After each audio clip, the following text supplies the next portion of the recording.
Aatake umano ang China sa taon po na 2027. Ibig sabihin, 2 taon mula ngayon. Ang may sabi po niyan, mga kaistorya, ay isang national security expert dito sa Pilipinas. Yan umano ang pinaghahandaang gawin ng China at ang nagsabi umano niyan sa national security expert na tinutukoy natin ay ang kaibigan po niya na miyembro ng Philippine Navy. Yan po mga kaistorya ang mga balita at impormasyon na may babahagi sa inyo ngayon ng inyong lingkod. Pakishare po at pakilike. At kung gusto po ninyo ang mga ganitong uri ng content para po sa mga bagong viewers po natin ay maaari kayong mag-subscribe. Palakihin na po natin o ibahagi ko na sa inyo ang atin pong mga references. Kung ganun pala na ang China ay naghahanda na umatake sa taong 2027, abay dapat palagay ko na paghandaan ito ng atin pong gobyerno. At palagay ko naman sa ginagawa ng gobyerno natin ngayon ay nakikita natin na naghahanda na po sila. Alam niyo mga kaistorya, kaya po ito nasabi ng national security expert na tinutukoy natin, may kaugnayan umano rito sa pinaplanong ito ng China, yun pong pagkakahuli sa 6 na spy dito po sa loob ng bansa natin. Ang tinutukoy po na aatakihin ng China, mga kaistorya, ay ang bansang Taiwan at malaki ang posibilidad na madamay ang Pilipinas, hindi dahil sa pulisiya ng presidente natin ngayon, kundi sadyang talaga pong hindi maiiwasan kung i-invade ng China ang Taiwan, ay hindi maiiwasan na madamay ang Pilipinas. Unang-una na sa proximity, napakalapit po ng distansya natin sa Taiwan. Pangalawa, marami pong mga overseas Filipino workers dyan sa Taiwan. Kung hindi ako nagkakamali ay mahigit 100,000 na Pilipino. Oras na atakihin niya ng China ay walang hindi madadamay tayo dahil aaksyon ang gobyerno natin, mga kaistorya. At pangatlo, mga kaistorya, 4 na dahilan ito eh. Pangatlo, tayo po ay alay o kakamping bansa ng Amerika. Ibig sabihin, ang laban ng Amerika ay laban ng lahat ng mga kaalyado ng niyang bansa. Kapag sinabi ng Amerika na sumama tayo sa laban nila, sasama tayo, mga kaistorya. Matik po yun. At ito ang pinakamatindi na hindi mapapasubalian ng mga pro-China. Sadya po tayong idinadamay ng China. Bakit, Juan Historiador? Kasi po mga kaistorya, nagpo-fortify sila ng kanila pong military position dyan po sa West Philippine Sea. Paghahanda po iyan, mga kaistorya, yun nga pong Mischief Reef ay fully militarized na. At kung hindi nababantayan ng gobyerno natin ang Scarborough Shoal, yung Sandy Cay at yung Pag-asa Island, kakamkamin niya ng China na tuluyan, tatayuan nila yan ng military facility. So sadya po tayong dinadamay, hindi tayo nakikialam, dinadamay tayong sadya ng China. Unahin ko muna itong sinabi ng isang national security expert dito sa Pilipinas. May dapat po kayong malaman sa pagkakahuli na ito ng 6 na Chinese spy dito sa Pilipinas. Babasahin ko muna, The tip of the iceberg. Expert warns of national security threat amid alleged Chinese spies arrest. Kung napapansin ninyo, in floral form, kasi marami, 6. At ang sabi ng ekspertong taong ito ay tip lang daw po ito ng iceberg. Ano ba ang ibig sabihin, mga kaistorya dito? Ano ang tinutukoy? Yung tip, yung tuktok, yung dulo ng iceberg. Sa iceberg po kasi mga kaistorya, yung dulo lamang ang nakalitaw, pero yung pinakamalaki pong bahagi ng kanyang katawan nakalubog sa dagat. Ibig sabihin, may mas malaking problemang ibinabadya ang pagkakahuli sa 6 na spies na ito ng China. Kumbaga mga kaistorya, dulo lang ng daliri yung lumitaw yung buong katawan, hindi pa natin maaaring nakikita. Kaya nababahala ang mga eksperto. Basahin po natin mga kaistorya, palakihin ko po. Ibaba natin. A national security expert has raised concern. So nababahala itong national expert na ito sa pagkakahuli nitong mga spy na ito ng China dito sa bansa po natin, emphasizing the potential threat posed by foreign intelligence operations targeting sensitive military information. Binigyang diin niya ang isang posibleng panganib na idinudulot po nitong foreign intelligence operations na ito. Sabi ko na sa inyo, maaaring intelligence yan. Maaaring intel kako ng China yung mga nahuling yan. Ayan din ang sinabi ng taong ekspertong ito, mga kaistorya. Dahil ang tinatarget po nila ay mga impormasyon na may kinalaman sa militar po natin. Ang taong ito na nagsasalita dito ay si Professor Renato de Castro ng De La Salle University Department of International Studies. Binanggit niya, nag-iispiya. Higit pa sa karaniwang pag-iispiya ang ginagawa nitong mga taong nahuli na ito. Bakit? Nag-gather o nag-iipon sila ng mga impormasyon na kumbaga ang tingin nila ay sensitibo. Sensitibo kasi militar ang iniispiyahan nila at dapat itago. Doon pumapasok ang term na espionage, pagtitiktik o pag-iispiya.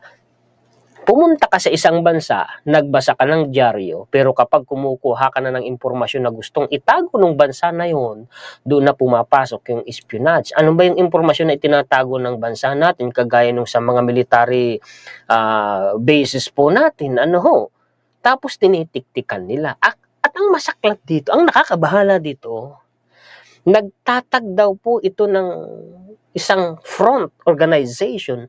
Itong mga Chinese spy na ito, hindi lang sila basta nag-asawa ng mga Pinay. Ay mukhang malawakan nga ang ginagawa ng mga taong ito dito sa Pilipinas. Ituloy natin mga kaistorya. The arrested individuals were reportedly gathering information related to military camps, mga kampo militar natin at sa EDCA sites dito sa Pilipinas. According to De Castro, these locations play a crucial role as far as the national security is concerned. Ito yung tinatawag mo na tactical information na maaari mong gamitin sa isang military operation. Pinaliwanag ko na yan sa mga nakaraan kong content. Bakit mo aalamin yung kampo? Yun nga Hindi lang yung kampo, yung lokasyon. Kumukuha pa sila ng 3D images. Gagamitin, pansinin niyo ito itong babasahin ko pong ito na sentence. Gagamitin nila yung impormasyon para gamitin sa drone warfare. Yung mga impormasyon na nakunan nila ng 3D images, pati yung lokasyon nun, hindi yun maaaring gamitin lang basta hindi lang sa mga missiles guided by GPS, pati po sa mga drone, armas, pwede nilang i-input yun. And speaking of drone, kaya maaaring tama ang sinasabi dito mga kaistorya ni Professor, mga kaistorya na si Professor Renato de Castro, kasi po ito, ang China po, mga kaistorya, ay gumagawa ng isang fleet ng mga military drones at gumagawa pa nga umano sila ng drone carrier, mga kaistorya. Babasahin ko yan sa inyo mamaya. May punto ang mga sinasabi ni Professor Renato de Castro. Tuloy natin. Nakikita natin na nangyayari sa Ukraine or impormasyon na maaari ring gamitin sa pag-launch ng missile attack. Sabi ko na Yun ang nakakabahala, sabi ni De Castro. Eto pa. Meanwhile, De Castro emphasized that China's interest in Philippine military installation. Kasi nga, tinitiktikan mga base militar ng Pinas, pati na EDCA. can be linked to its objective, particularly under ambitions concerning Taiwan. Nabanggit na ang Taiwan ha. Ito yung sinasabi ng ating kaibigan mula sa hukbong dagat natin or Philippine Navy. This is just a tip of the iceberg. Naku, nakakabahala kung Navy mismo ang nagsabi. Aba, legit, mga kaistorya, yung mga impormasyon na yan. Posible yan na gamitin sa isang military operation kasi naghahanda rin ang China ng isang malaking military operation na maaari nilang isagawa a couple of years from now. Naghahanda ika ang China sa isang malaking military operations 2 taon mula ngayon. So mga taong 2027 yan. Gagawin nila ito sa bansang napakalapit sa atin, ang Taiwan. And speaking of Taiwan, ganyan din po ang sinasabi nila. Taiwan Foreign Ministers warns of conflict with China in 2027. Ito po ay si The Guardian. Anong sabi? Comments indicate extent to which Taiwan is trying to bolster Western support to before possible invasion. Taiwan's foreign minister has said he is preparing for the possibility of a conflict. Yung conflict na binabanggit dito ay invasion ng China with China in 2027. Diba? Ayan na. Speaking on LBC's Tonight with Andrew Marr, Joseph Wu said, "We are taking the Chinese military threat very seriously. I think 2027 is the year that we need to be serious about." U.S. intelligence believes that Xi Jinping, China's leader, has ordered the country's military to be ready by 2027 to annex Taiwan. China regards Taiwan, so on and so forth, diba? So lehitimo ang mga sinasabi dito ni Professor Renato De Castro. Pasahin ko pa ito sa inyo ha. Itong drone carrier na ginagawa po ng China. A senior officer with China's PLA Navy has confirmed that its newest largest amphibious po yan, will be equipped to operate with drones and said that the service is pivoting to take advantage of a new generation of unmanned combat systems. Ayan, no? So, totoo. Gumagawa ng fleet of military drones ang China. Totoo yung sinasabi po ni Professor Renato De Castro. Sabi naman ng Japan, China on track to be ready to invade Taiwan by 2027, U.S. Commander says. Bago ko ito mga kaistorya basahin ha, kasi napuntuhan na natin yung mga impormasyon eh. Magaling ang ginawa ni PBBM. Kasi po mga kaistorya, humina yung pinaghahandaan ng China na invasion of Taiwan. Huwag kayong maniwala na hindi na nila tayo dadamay. Kasi gaya ng sinabi ko kanina, sadya nila tayong idinadamay. Hindi tayo nakikialam sa problema nila. Sadya nila tayong idinadamay, mga kaistorya. Yan yung nangyayari lang sa West Philippine Sea. Tapos yung mga spy pa nila nandito sa Pilipinas. Sabi mga kaistorya, hindi pa yan. Yung problema, may mas malaki pa na nakatago yan. Sabi, yun po yung the tip of the iceberg eh. Sa ginawa nga ng foreign policy ni PBBM, nabarahan ang China, napurnada no, yung ginagawa nilang fortification po dyan sa South China Sea, particular na sa West Philippine Sea. Pinapasok pa ang American forces dito sa Pilipinas through EDCA. Sa ngayon, ang nangyari, mga kaistorya, lumakas ang puwersa ng Pilipinas, lumakas ang puwersa ng Amerika. Lapit ba naman natin sa tayo? Sasabihin, na tayong aatakihin dahil nandito ang puwersa ng... No, nandito man o wala, mga kaistorya, ang puwersa ng Amerika, sadya tayong idadamay ng China. Ano ang pangdepensa natin kung wala ang Amerika? Mag-isip nga tayo, huwag kayong pabubula sa mga pro-China. Bine-brainwash lang po kayo nila. Ang ginagawa nila is just mind conditioning. Binabaluktot nila yung totoo. Kasi ang gusto nila, mga kaistorya, kayo po ay pumanig sa China. Kalaban ng China, hindi po natin sila kakampi. Ba't doon ka? Kaya nga ang mga pro-China, hindi ko maintindihan bakit sa kaaway sila kumakampi. Hindi sa sariling bansa. Diba? Diba mga kaistorya?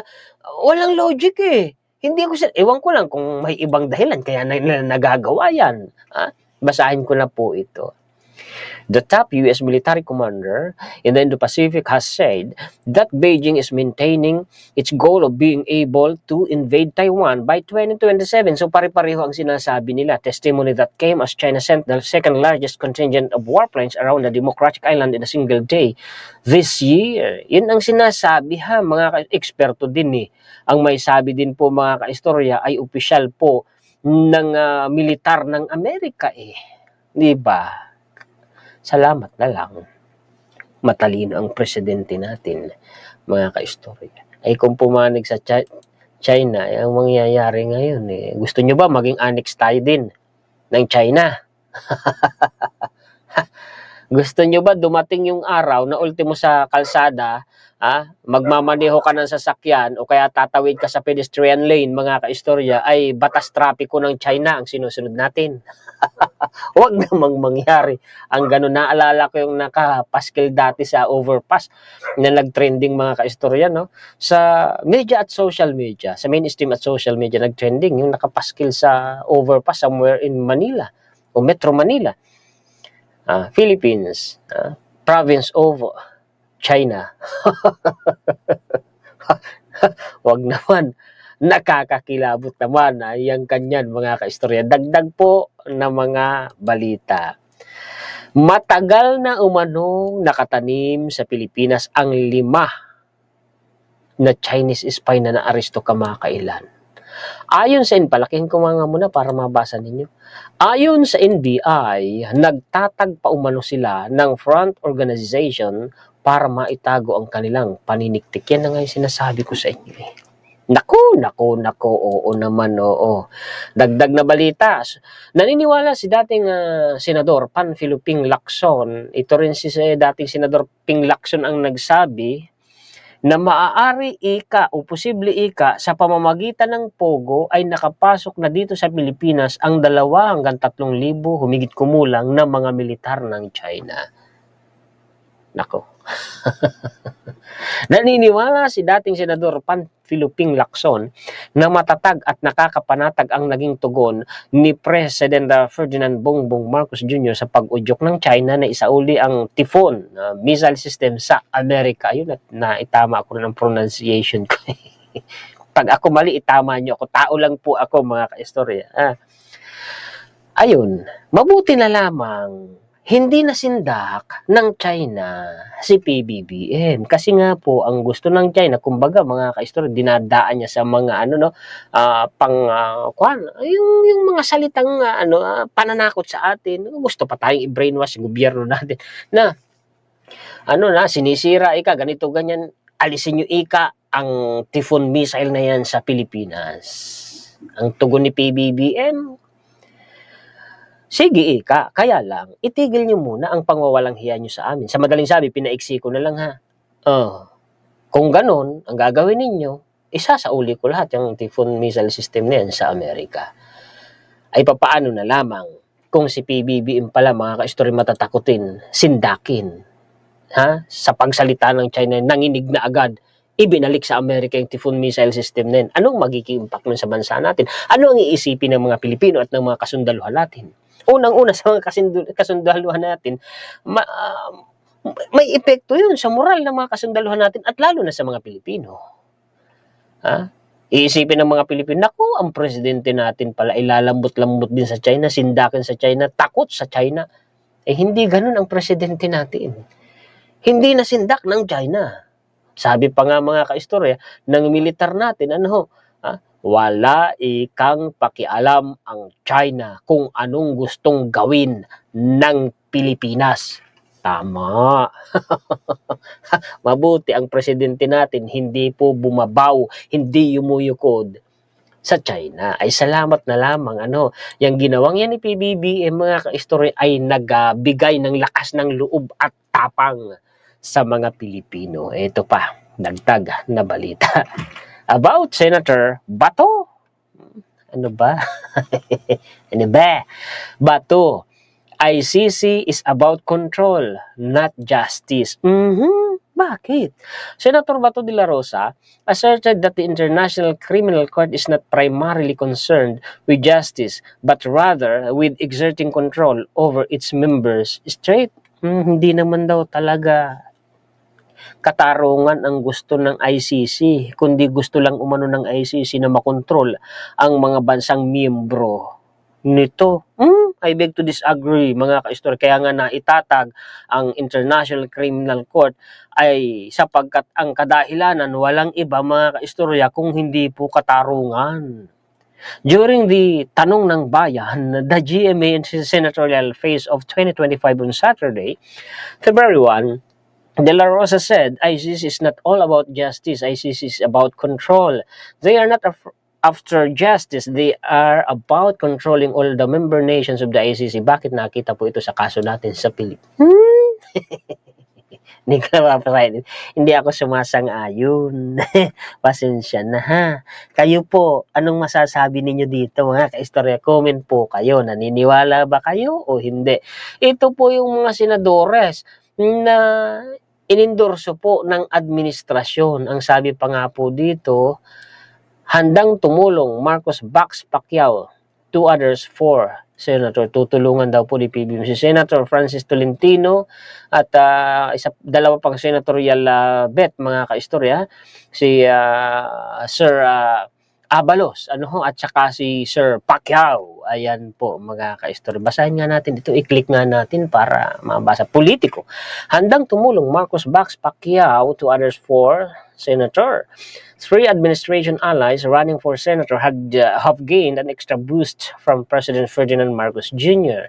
The president have endorsed a new former Senator Manny Pacquiao, Senator Francis Tolentino, and former DILG Chief Binhor Abalos during a gathering of Partido Federal ng Pilipinas, saying they are ready to help the administration make a better Philippines. Ayun. Sama-sama nating itinayo ang pundasyon ng isang mas matatag, mas maunlad, at mas nagkakaisang bansa, ngunit ang trabaho ay hindi pa natatapos, he said. Sa panguna ng Partido Federal ng Pilipinas, mahalagang may mga kasama tayong maaasahan sa pagpapatuloy ng ating nasimulan. Sina Francis Tolentino, Binhor Abalos at Manny Pacquiao ay handang tumulong sa pagsulong ng ating mga adikain para sa pagpapatibay ng bagong Pilipinas. Ito yan, may kaugnayan dyan ng balita. Pinaalalahanan ni Pangulong Ferdinand Marcos Jr. ang mga kandidato ng Partido Federal ng Pilipinas sa national at local level na maging handa sa mga haraping batikos at pagpuna, lalo na sa mga grupong hindi sang-ayon sa kanila. Palagay ko yung mga grupong binabanggit ay kilalang-kilala nyo na. Yung mga grupong yun ang bumabatikos at babatikos pa. Kilalang-kilala na ninyo yan. Ang tanong, sino ang papaboran ninyo? Sino ang paniniwalaan ninyo sa magkabilang panig? Comment po kayo mga kaistorya. Yan po ang mga balita at impormasyon na maibabahagi sa inyo ng inyong lingkod kasama ang ating opinion, koro-koro, reaction, kritisismo, mga kaistorya. Pakishare po at pakilike, at sa mga bagong viewers po natin, kung nagustuhan ninyo ang ganitong content, ay maaari po kayong mag-subscribe. Maraming salamat po sa mga sulit kaistorya natin sa buong mundo. Mabuhay po kayong lahat. Maraming salamat sa lagi ninyong pag-abang, walang sawang pag-suporta, pagla-like, pag-share, pakikinig at panonood sa mga contents ng inyong kaistorya. Nagpapasalamat tayo higit sa lahat sa atin pong Panginoon. Muli ako po si Juan, historiador, ang taga-kwento ng totoong istorya ng kasaysayan na nagmamalasakit sa kapwa ko Pilipino at nagmamahal sa bayang ito, ang bansang Pilipinas.